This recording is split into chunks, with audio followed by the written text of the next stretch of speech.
Hoje é a continuação da nossa classe que iniciou com o tema do primeiro sinal que o Senhor fez em Caná da Galileia.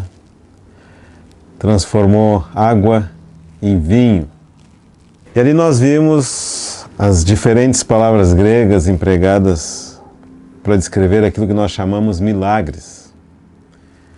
Hoje nós queremos continuar com esse tema, mas antes vamos ler um versículo no Evangelho de João, capítulo 20, versículos 30 e 31.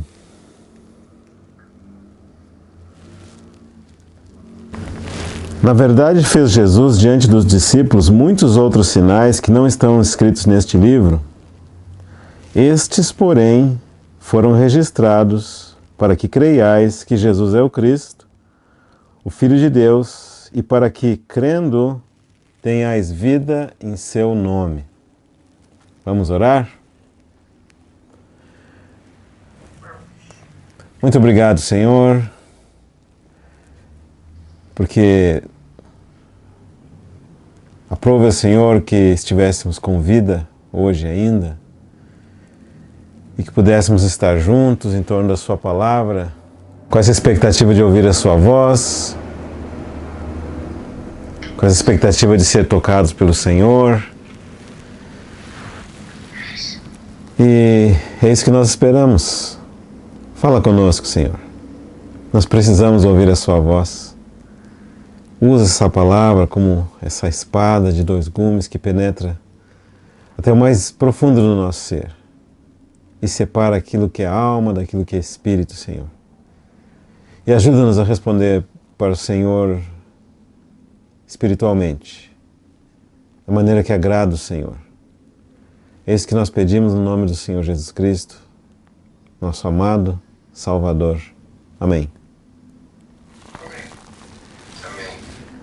Nós vemos então que na língua grega existem diferentes palavras para descrever aquilo que nós, na língua portuguesa, chamamos milagres. Sabemos que a língua portuguesa é da família do latim, e nesse aspecto a língua grega é mais rica. Nós ouvimos da palavra teros, que significa maravilha ou maravilhar-se. Ouvimos da palavra semeion, que significa sinal. Também a palavra dínamos, que significa poder. E a palavra ergo ou ergon, da onde vem ergonomia, trabalho. E na Bíblia grega, em diferentes ocasiões, como nós vimos na vez anterior, essas diferentes palavras são empregadas para descrever atos miraculosos do nosso Senhor. Em cada uma delas há uma ênfase diferente. Quando fala em teros, fala na impressão que aquela obra sobrenatural do nosso Senhor, divinamente sobrenatural, a impressão que ela causa nas pessoas, às vezes temor, às vezes surpresa, às vezes admiração. Quando nós falamos da palavra sinal, significa não só um ato divino extraordinário, mas também uma mensagem ou uma lição. Especialmente a palavra sinal vai enfatizar que Deus está presente, que Deus está próximo de nós e que Deus quer nos ensinar algo a respeito da sua pessoa e natureza. E quando a palavra poder é empregada, enfatiza quem é a fonte, a verdadeira fonte de todo o poder nesse universo. E quando a palavra obra é empregada, diz respeito àquele fato do Senhor estar sempre obrando em tudo e em todos. Meu Pai trabalha até agora e eu também. E claro, quando o Senhor obra, é natural, divinamente natural, que as suas obras serão obras miraculosas, que nos maravilham, que nos ensinam, que nos mostram o seu poder, que mostram que Ele está sempre trabalhando. Hoje nós iniciamos lendo Evangelho de João, capítulo 20, versículos 30 e 31, e ali está empregado muitos outros sinais também Jesus fez diante dos seus discípulos. Ah, mas tem um ponto que eu esqueci de mencionar. O nosso propósito não é que você agora se torne um professor de grego. Claro, se você tiver tempo e inclinação literária, e inclinação para a área das letras, e quiser estudar grego, maravilhoso, faça isso, depois me ajuda também. Mas a ideia não é que você se torne um professor de grego, a ideia é que, uma vez que nós já estamos fazendo a pesquisa para você, a ideia é que você pegue essas explicações e aprenda elas. E use elas. Você parte desse ponto em diante. Por exemplo, se você tiver acesso a um computador, é muito fácil encontrar, ou se você tiver uma concordância interlinear, é muito fácil você pegar essa lição que nós estamos ensinando sobre as palavras gregas empregadas e traduzidas por milagre na nossa Bíblia. É muito fácil você pegar e fazer uma lista de todos os versículos onde cada uma dessas palavras é empregada. Não precisa ir lá estudar. Claro, se você tiver tempo e competência, capacidade e desejo, faça isso. Muitos homens do passado estudaram grego quando era mais difícil do que agora. Para nós tudo é muito fácil. Nós temos computadores, temos dicionários, temos professores, mas na época deles era mais difícil. Mas se você tiver essa inclinação, faça isso. Do contrário, aproveita que nós já fizemos a pesquisa para você e parte daí para frente. Pega todos os versículos na sua Bíblia onde aparece a palavra milagre e vê se no original era teras, ergon, dinamis ou semeion. E aí você escreve na sua Bíblia em português a palavra grega correspondente e assim você vai enriquecer o seu estudo da Escritura sem precisar repetir esse estudo que outros já fizeram para nós. Claro, se você tiver tempo, vai lá e estuda. Se não tiver tempo, aproveita esse estudo que já está pronto e parte daí para frente. Muito bem, terminando esse parêntese, voltamos para o nosso tema. Hoje nós vemos que o João disse o seguinte, que o Senhor Jesus Cristo fez diante dos seus discípulos muitos outros sinais. Ou seja, muitas outras obras extraordinárias em que o Senhor mostrou para os seus discípulos, através dessas obras, que Ele de fato era o Filho de Deus. E que Ele de fato é o Filho do homem, que Ele tem poder, que Ele não está limitado, que Ele pode de fato todas as coisas. E nós, quando vamos entendendo quem é o Senhor a quem nós amamos, qual é o poder que Ele tem, é claro que a nossa vida começa a ficar cada vez mais rica, cada vez menos receoso, cada vez mais confiante, cada vez mais tranquilo, cada vez mais seguro de que aquele em cujas mãos nós temos colocado a nossa vida são as mãos mais poderosas do universo. Quando você vê a natureza dos milagres que o nosso Senhor efetuou, nós vamos ver que são as mãos mais ternas e cuidadosas de todo esse universo. São as mãos mais bondosas desse universo. Esse é o intuito, então, de nós vermos esses sinais, essas obras maravilhosas do nosso Senhor Jesus Cristo. Mas aqui João está dizendo assim, nós escrevemos esses aqui, especial, que estão registrados nos evangelhos, para que creiais. Então ele tinha um propósito pelo qual ele registrou esses sinais aqui, para que nós viéssemos a crer. Mas não era para parar nesse ponto. O que mais? E para que crendo tivéssemos vida em seu nome. Reivindicar vida no nome de Jesus sobre toda situação que tentam nos engolfar, seja no dia a dia, seja no contexto familiar, seja no contexto profissional, seja no contexto relacional, seja na questão da igreja, seja na questão da saúde. Nós queremos, em nome do Senhor Jesus, dizer não para tudo que é de morte, para tudo que é negativo, porque nós sabemos que Jesus é o Cristo, Jesus é o Filho de Deus, Jesus é nós e nós somos dele. O primeiro passo é evidente que é conhecer a Escritura, conhecer os sinais, conhecer os relatos bíblicos. Mas o segundo passo, a partir desses relatos, crer. E o terceiro passo, crendo, ter vida. Tem algumas pessoas que criticam já esse primeiro passo. Eles vão dizer assim: conhecimento não é importante. O que adianta ficar se enchendo do conhecimento? Vamos corrigir esse ponto aqui inicialmente. Conhecimento é muito importante. Conhecimento é fundamental, conhecimento é o primeiro passo. O Senhor Jesus Cristo diz no Evangelho que a vida eterna é isso, conhecer a Deus e conhecer aquele a quem Deus enviou. Como conhecimento não é importante? É evidente que é importante. Agora, se nós podemos dizer assim, conhecimento não é suficiente, aí eu concordo. Conhecimento é o primeiro passo, porque esse conhecimento é que vai desenvolver fé, para que creiais. E esse crer tem que nos levar à vida. O cristianismo se é que nós podemos chamar cristianismo religião, o cristianismo é a religião da vida.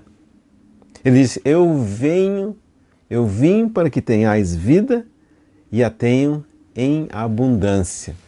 João capítulo 10, versículo 10.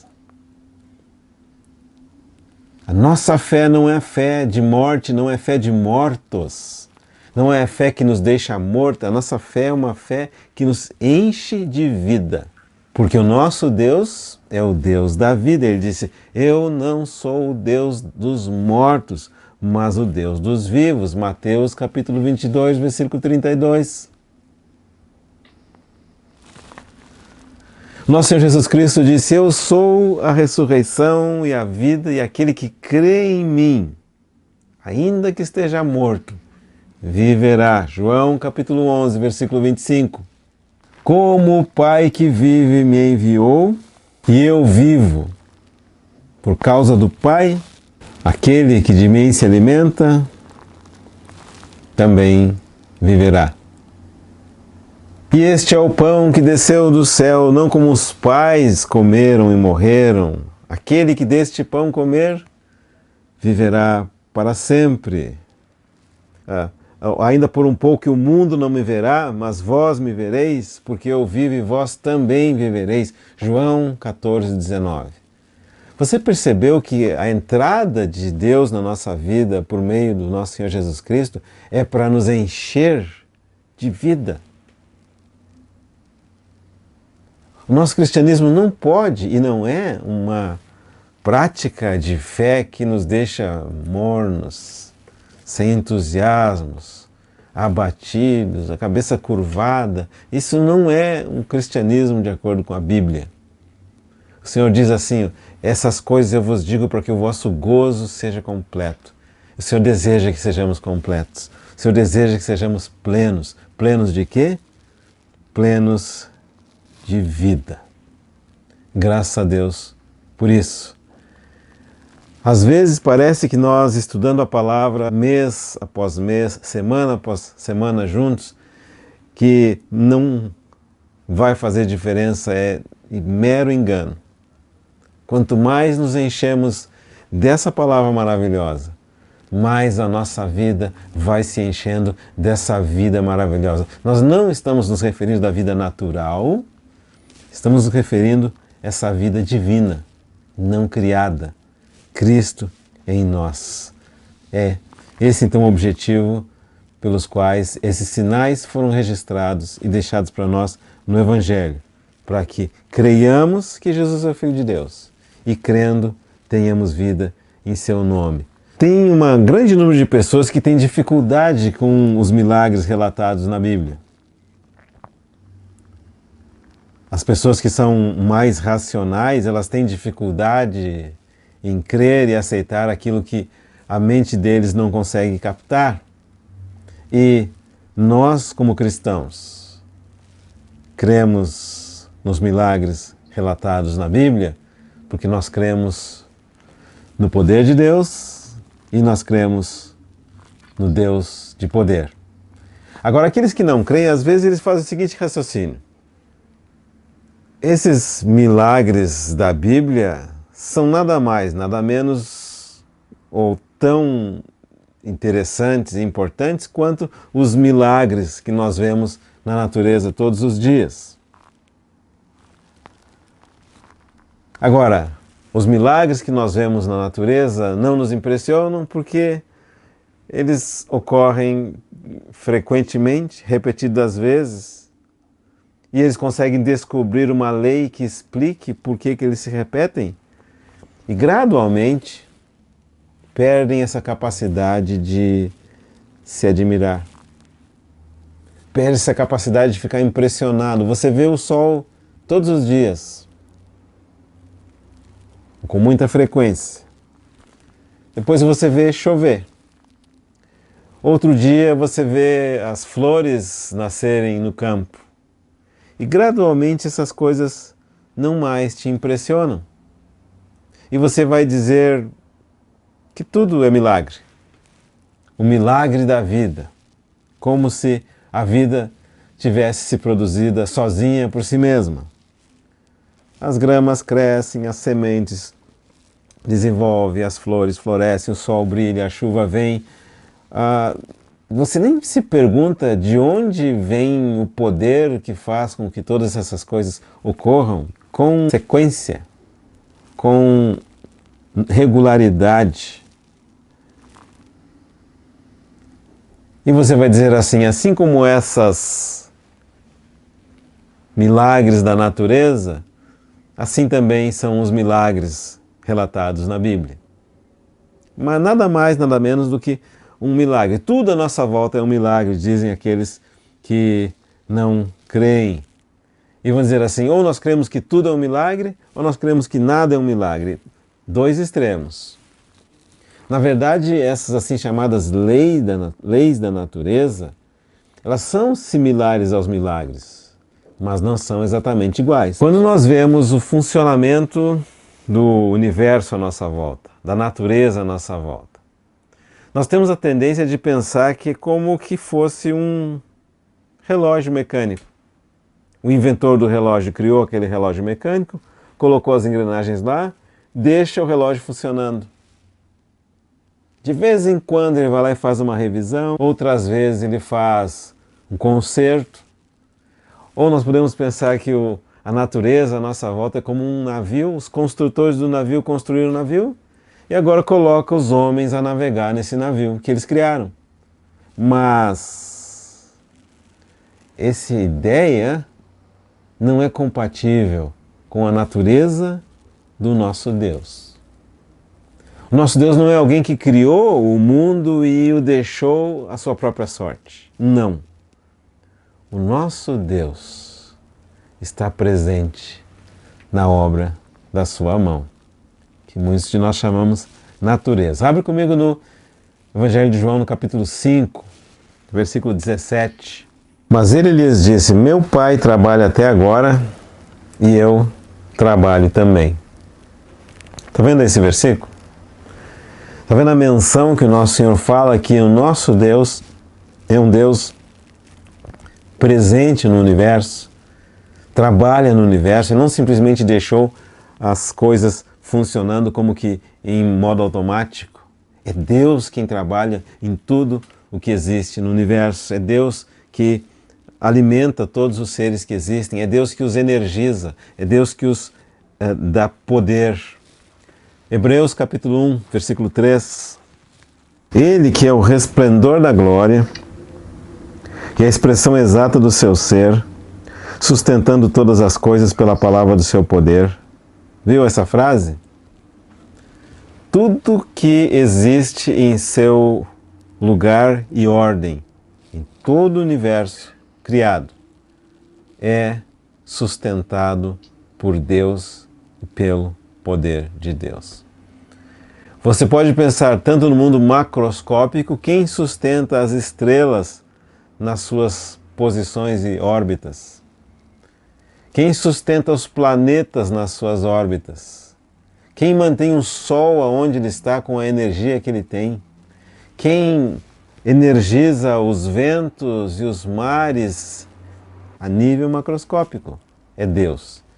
E quem sustenta as nossas células, os átomos que constituem as partes do nosso corpo, os nossos tecidos? É Deus. Deus é quem sustenta todas as coisas pela palavra do seu poder. E isso que nós chamamos as leis da natureza é um conceito que pode ser um pouco enganoso. Por quê? As leis da natureza é uma descrição adequada para a nossa mente humana. Do ponto de vista humano, são leis, porque são regras fixas que se repetem já há milênios, uma após a outra. Mas do ponto de vista divino, elas não são leis da natureza. Do ponto de vista divino, elas são a expressão da vontade de Deus. É Deus quem quis que as coisas assim funcionassem. É a vontade de Deus. E nós vamos ver que a vontade de Deus, ela é a expressão da mais alta sabedoria e a expressão do mais profundo amor. E por causa disso, por causa da vontade de Deus, que as coisas funcionassem como funcionam até o dia de hoje, é que nós podemos então confiar nas assim chamadas leis da natureza. As leis da natureza não é nada mais, nada menos do que a fidelidade do nosso Deus, que estabeleceu todas as coisas para que elas funcionassem como funcionem, de forma que nós podemos transformá-las numa lei e estudá-las, sabendo que aquilo que aconteceu no passado vai seguir acontecendo no presente e também no futuro. Como nós podemos repousar nossa cabeça no travesseiro hoje à noite mais tarde, com tranquilidade total? É porque sabemos que amanhã de manhã, com a precisão de um relógio, o sol levantar-se-á no horizonte. Tamanha é a fidelidade do nosso Deus. Existem outras porções da Escritura em que ele fala: sempre haverá inverno e verão. Sempre haverá plantação e colheita. Por isso que, às vezes, algumas das preocupações dos ambientalistas não nos afetam como cristãos. Algumas conclusões que eles chegam nem interferem no nosso sono, porque o nosso Deus é fiel. Já há milênios ele controla as chuvas e também as secas. Ele que controla o dia, é ele que controla a noite. É ele que tem o controle de todas as coisas. É ele quem diz uma outra parte da Escritura em que dá uma ordem para o mar e diz assim: mar, daqui desse ponto não vai passar. É ele quem tem o controle de todas as coisas. Então aquilo que nós chamamos as leis da natureza é simplesmente uma expressão da manifestação da vontade eterna, sábia, amorosa e imutável do nosso Deus, o Pai do nosso Senhor Jesus Cristo. Agora, então, como que eu vou avaliar as assim chamadas leis da natureza com os milagres? Como que eu vou comparar essas duas coisas? Na verdade, as leis da natureza, como nós chamamos, é um grande e maravilhoso milagre. E os milagres, conforme são relatados na Bíblia, também são grandes e maravilhosos milagres. Qual milagre que é maior? A criação do homem, do pó da terra, ou o milagre da ressurreição do Lázaro, como o nosso Senhor Jesus Cristo fez? Os dois são impressionantes, os dois requerem, no caso atual, a atuação de um poder que nós desconhecemos. O homem cria robôs, o homem cria máquinas, cria mecanismos, mas não foi capaz até o dia de hoje de criar vida. Só Deus pode criar vida. O homem consegue tirar a vida, por permissão de Deus, mas consegue. Não consegue criar a vida. Então por que é tão impressionante, ou para os incrédulos impossível, que aquele que criou a vida possa ressuscitar os mortos? Ou por que é tão impressionante que aquele que faz crescer a semente do trigo nos campos, permite que esse trigo amadureça, permite que ele seja coletado e seja transformado em pão, por que esse mesmo Deus que transforma o trigo em pão não pode multiplicar o pão nas mãos do Senhor da criação? Está percebendo? É o mesmo Deus, é a mesma fonte, é o mesmo poder, é a mesma graça, é a mesma misericórdia. Então, os milagres não é uma manifestação maior do que as leis da natureza, não é uma manifestação mais excepcional, é simplesmente uma manifestação diferente. O que nós temos naquilo que nós chamamos natureza, ou universo, céus e terra? Nós temos Deus sempre falando conosco, se nós tivéssemos ouvidos para ouvi-lo. Tudo à nossa volta é uma ininterrupta e maravilhosa revelação de Deus para nós, se nós tão somente tivéssemos os nossos olhos espirituais abertos. Abre comigo no livro de Romanos, no capítulo 1. Romanos 1:20.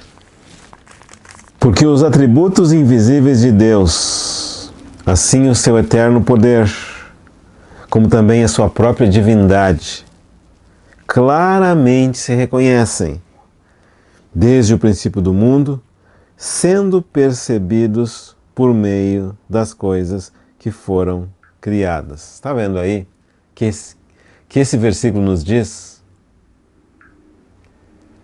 Todas essas coisas que foram criadas nos céus e na terra, o sol, a lua, os planetas, as estrelas, as constelações, os mares, as montanhas, os lagos, as árvores, a vida, tudo que foi criado é uma oportunidade de conhecermos os atributos do Deus invisível, do seu poder, da sua sabedoria, da sua grandeza.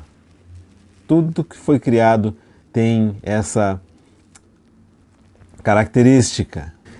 Mas a criação é uma mensagem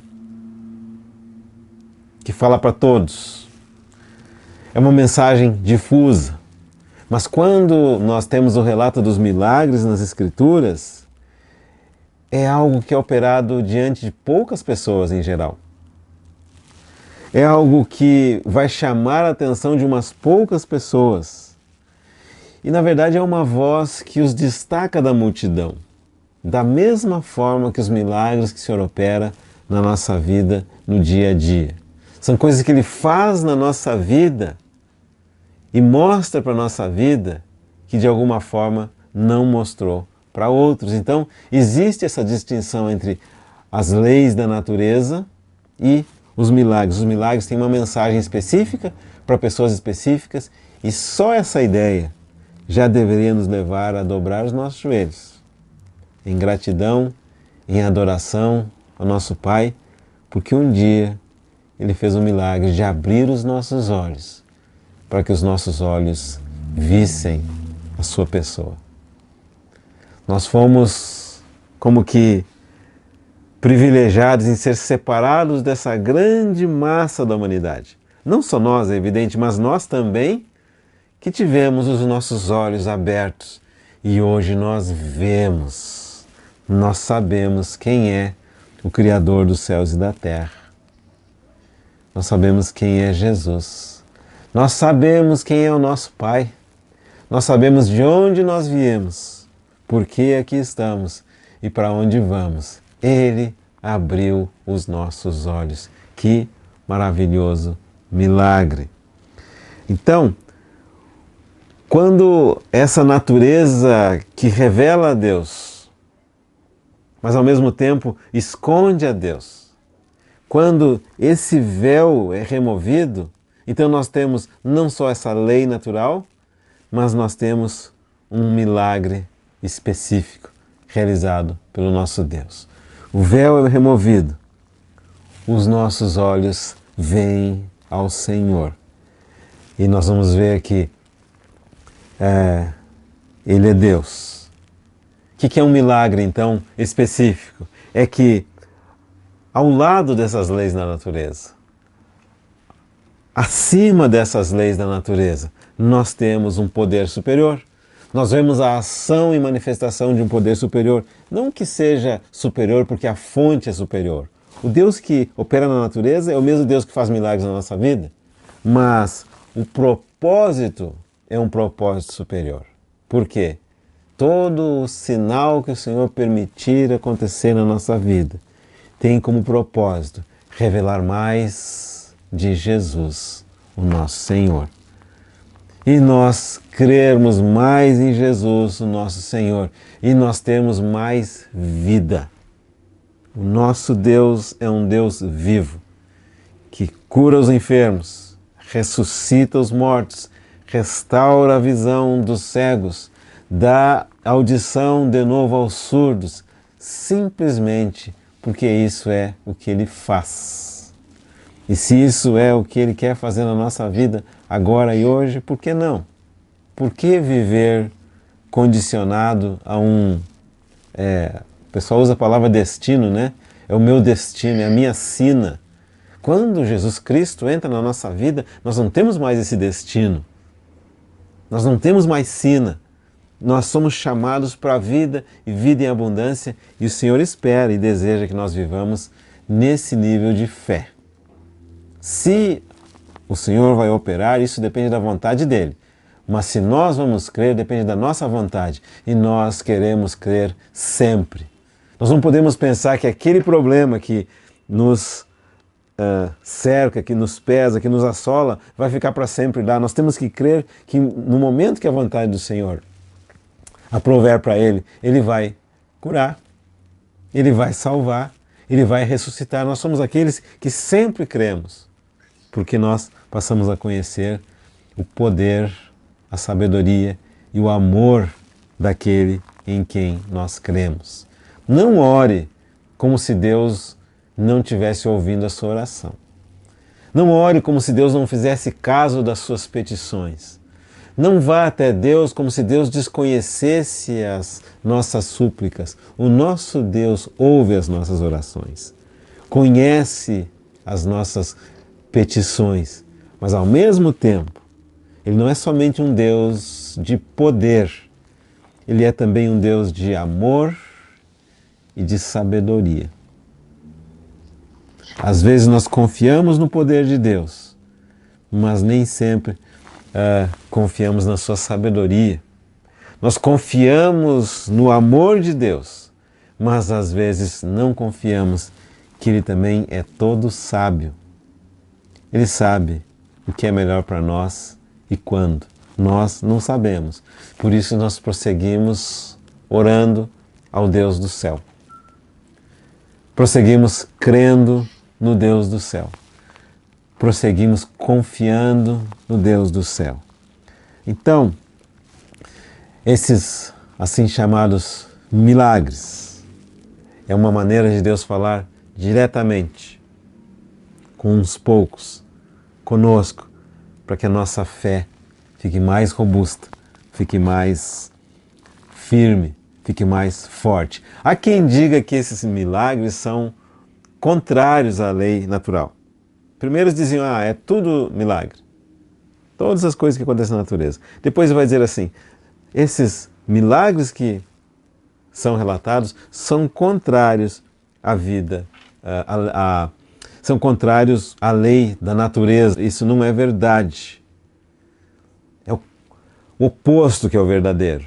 Quanto mais nós estudamos os assim chamados milagres realizados pelo nosso Senhor, veremos que eles são uma confirmação daquilo que nós conhecemos como lei natural. Você vai ver que uma classe de milagres que nós queremos mencionar são os milagres relacionados com a providência. Ou seja, coisas que ocorrem normalmente na natureza, mas aquelas ocorrências que normalmente não ocorrem juntas vão ocorrer ao mesmo tempo. Ocorrências que vão atender necessidades específicas e que vai influenciar os homens para o bem, vai influenciá-los a avançar para Deus, ou vai influenciar o progresso do reino de Deus, ou ocorrências que normalmente ocorrem na natureza, mas vão ser manifestas em conexão com o plano de redenção de Deus. Então, quando essas coisas acontecem dessa forma, coisas que ocorrem naturalmente, mas juntas, momentos de crise, levando para a salvação, levando para o reino, isso é chamado um milagre da providência. Nós vamos dar um exemplo e os irmãos vão entender facilmente. Lembra daquelas assim chamadas pragas lá no Egito? Abre comigo no livro de Êxodo, capítulo 7, no versículo 14. É mencionada assim chamada praga na nossa Bíblia, né? Na verdade, a descrição mais correta são os juízos de Deus.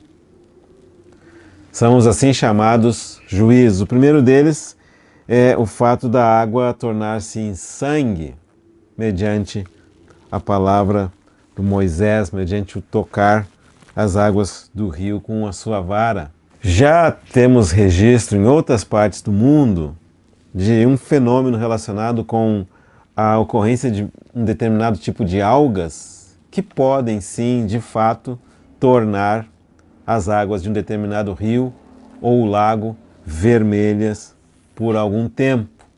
Então o que nós estamos demonstrando com isso? Que os milagres mencionados na Bíblia não são coisas contrárias à natureza, mas são coisas que podem ocorrer na natureza, grande maioria das vezes, mas não em coincidência com a palavra de um homem, que foi aconteceu aqui, em obediência a Deus.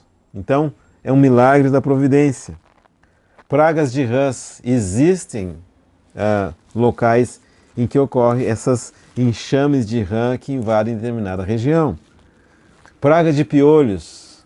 Isso nos faz lembrar do tempo de escola. Em alguns lugares do Brasil, pragas de moscas nos faz lembrar de algumas regiões. São coisas que realmente podem acontecer na natureza. Peste nos animais.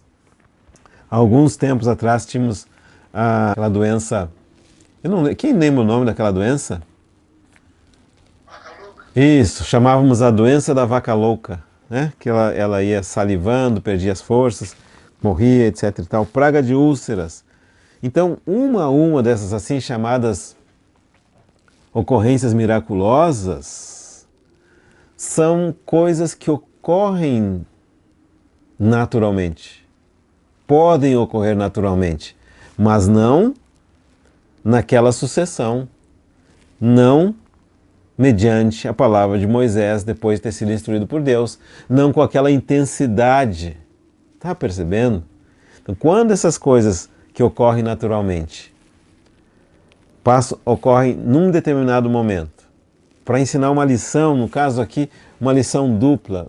Por um lado, para que os egípcios soubessem o poder e a grandeza do Deus de Israel, e para que os israelenses soubessem o poder e a glória do seu Deus.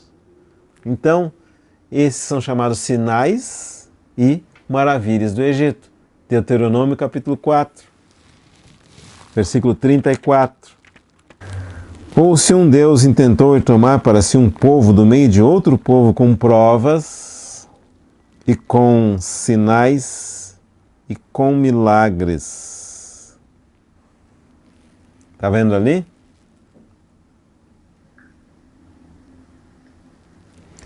Salmo 78, versículo 43. Eu vou ler a partir do 41 porque tem uma lição ali, né? Tornaram a tentar a Deus, agravaram o santo de Israel, não se lembraram do poder dele. Isso é algo que ocorre conosco com muita frequência, né? Nós esquecemos quão grande é o nosso Deus, quão poderoso é o nosso Deus. Não se lembraram do poder dele, nem do dia em que os resgatou do adversário, de como no Egito operou ele os seus sinais e os seus prodígios.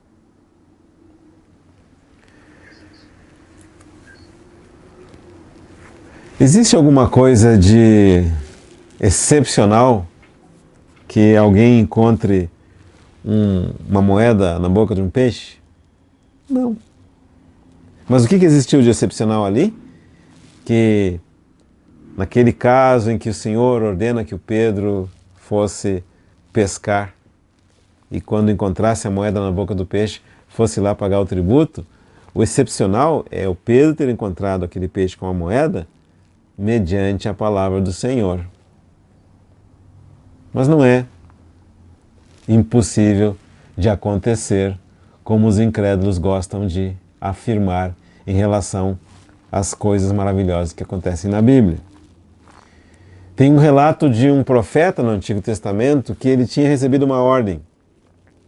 A ordem dele era ir a um determinado lugar, e está relatado no livro de 1 Reis, capítulo 13.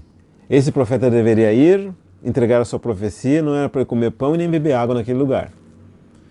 E um outro profeta velho veio e disse para ele que recebeu uma palavra da parte de Deus, que ele deveria comer pão e tomar água naquele lugar.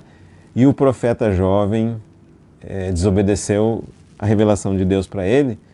E o leão veio, ele matou, na verdade ele matou e ficou sentado ao lado dele. Existe alguma coisa de excepcional num leão matar um homem? Não.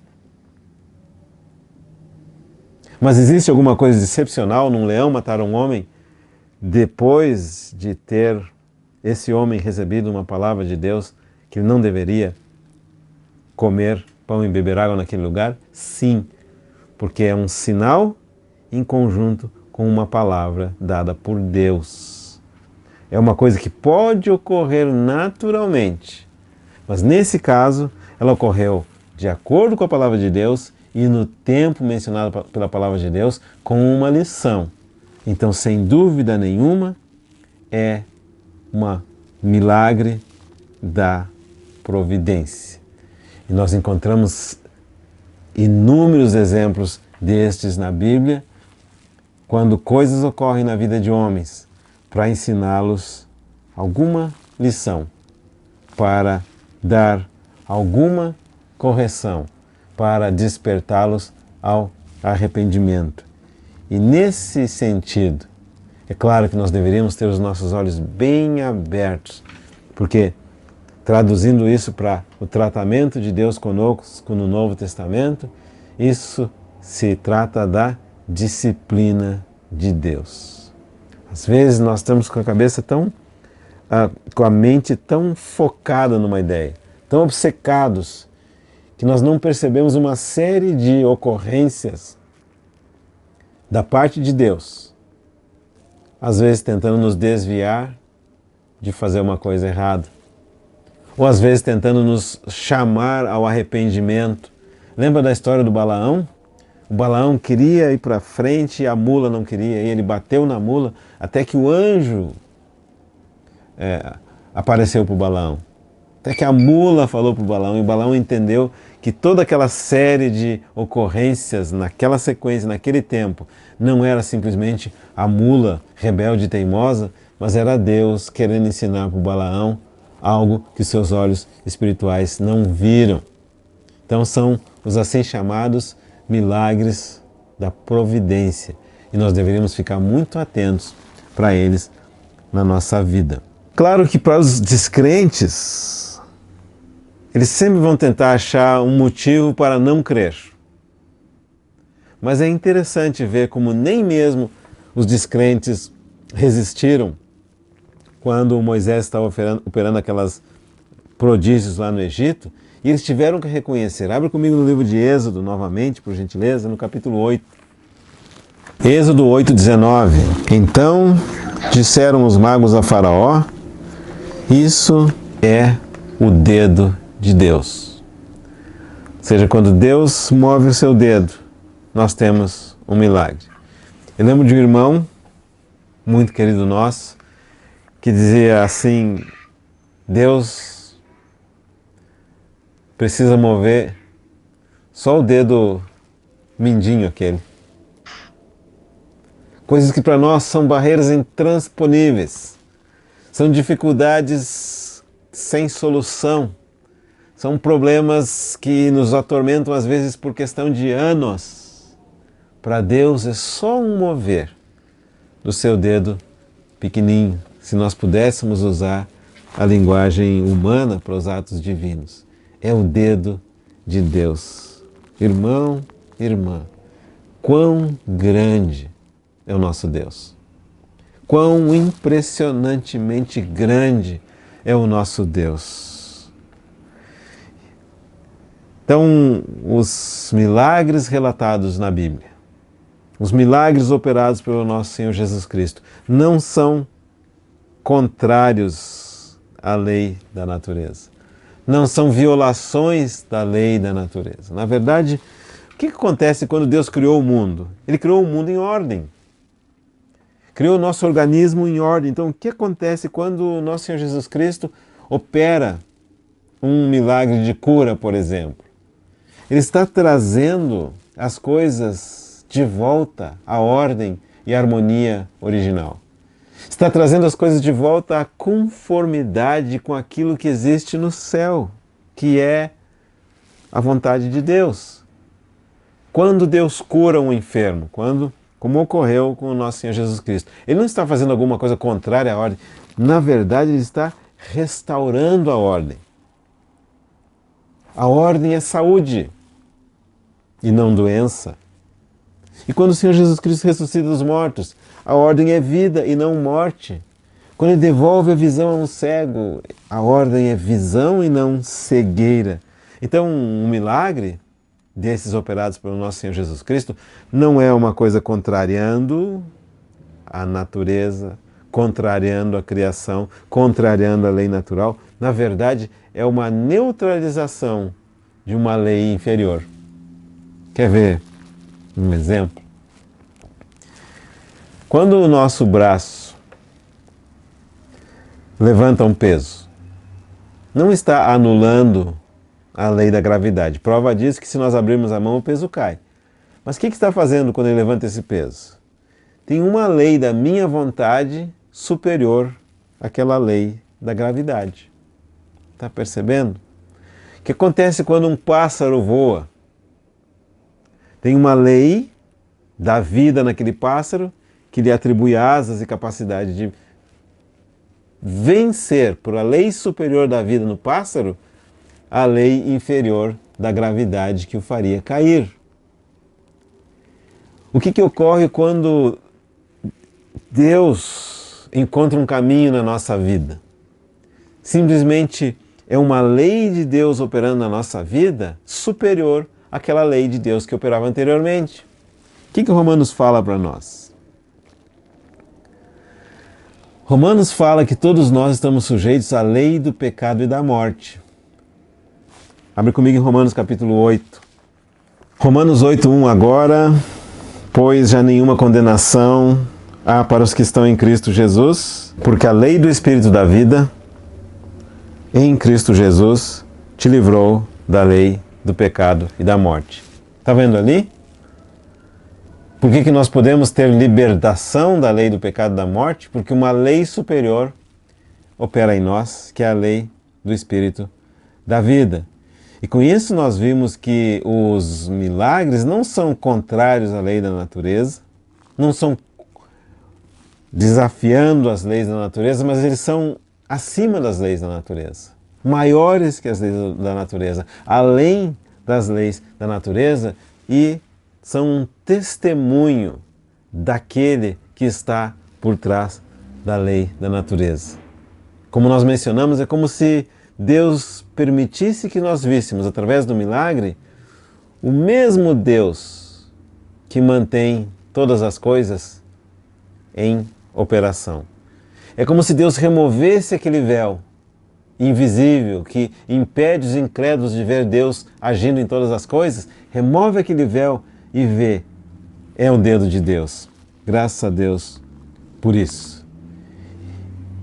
E Deus, Cristo Jesus, com uma palavra, abre esse véu e descortina o poder de Deus para nós. O que foi aquele assim chamado milagre na multiplicação dos pães? Muito simples. O mesmo Deus que faz o trigo crescer no campo, manda o sol e manda a chuva, permite que os grãos amadureçam e depois possibilita que, mediante a moagem e o assar, produz alimento para os homens, é o mesmo Deus que, em Cristo Jesus, pelo poder da sua palavra, multiplica aqueles pães e alimenta a multidão. Mesmo Deus, mesma fonte. Só que em Jesus Cristo, o dedo de Deus é revelado. A fonte é revelada. Quem faz com que os mares produzam os enxames de peixes é o mesmo Deus, é o mesmo Senhor, é Jesus. E o que acontece quando Ele multiplica aqueles peixes e alimenta a multidão? É Deus revelando a fonte de todos os milagres. Com uma palavra, o mesmo Deus que encheu os mares com não é enxame de peixe, desculpa. O mesmo Deus que encheu os mares com os cardumes de peixes é o mesmo Deus que, pelo poder da sua palavra, multiplica os peixes e alimenta a multidão. O mesmo Deus que tem alimentado a multidão ao longo de milênios é o mesmo Deus que não vai deixar faltar o pão na tua casa e na minha casa. Por que somos tão tímidos, ó homens de pequena fé? É o mesmo Deus. É o mesmo Deus que transforma a água em vinho. Quando nós pensamos nesse processo da transformação da água em vinho, que os incrédulos acham algo tão excepcional, nós esquecemos que as videiras criadas por Deus estão há séculos fazendo esse mesmo milagre. Cai a água da chuva, irriga a terra, passa por dentro da videira e, através dos processos que ocorrem no caule e na raiz da videira e nas folhas, produz o fruto que é a uva e depois o homem colhe e faz lá o seu vinho. Qual a diferença entre esse processo que ocorre anualmente nas videiras em todas as partes do mundo e o milagre relatado no Evangelho de João? É só o tempo. A videira leva 3 meses e o Senhor Jesus Cristo fez instantaneamente. É o mesmo Cristo, é o mesmo milagre, é o mesmo poder, é o mesmo Deus. Mas em Cristo Jesus, o dedo de Deus é manifesto. Nós sabemos, quem fez todas as videiras do mundo? Claro que pode Ele mesmo dar uma ordem e a água transformar-se em vinho. Não é maravilhoso e confortador lembrar disso? É Deus, é Ele, é o nosso Deus. É muito comum que os homens desse mundo, eles adoram a rede, prestam culto e louvor à rede de pesca, sem se dar conta que é Deus que manda os peixes para todas as redes desse mundo. Vou contar uma história verdadeira de um homem que um dia perguntou para um irmão: irmão, como é que você vive? Era um homem muito rico, dono de uma pedreira. E esse irmão disse assim, perguntou para esse homem incrédulo, perguntou para esse irmão: como que você vive? Esse irmão respondeu: olha, eu vivo pela fé. E aquele homem muito rico, ele ridicularizou a resposta daquele irmão, sem se dar conta que o irmão podia ter perguntado para ele: como é que você vive? E ele deveria responder: eu vivo da pedreira. Mas quem te deu essa pedreira? Quem te deu sabedoria para explorar essa pedreira? Quem te deu energia para viver suficiente e usufruir das riquezas dessa pedreira? Quem construiu todas as pedreiras do mundo? Aquele homem que era muito rico, o dono da pedreira, na verdade, era muito pobre, porque ele nunca viu a mão que o alimentava. E aquele irmão que parecia muito pobre, na verdade, era muito rico. Por quê? Porque os seus olhos viam não somente a pedreira, os seus olhos conheciam quem fez todas as pedreiras do mundo. Que grande é o nosso Deus! Que maravilhoso é o seu poder! Que inescrutável é o seu caminho, que infinita é a sua sabedoria. Que essas lições simples e humildes que temos compartilhado ao longo dessa série de mensagens nos ajudem a prostrar-nos diante do nosso Deus e adorá-lo, porque Ele é o único Deus que efetivamente opera maravilhas. Bendito seja o seu nome. Vamos concluir com uma palavra de oração?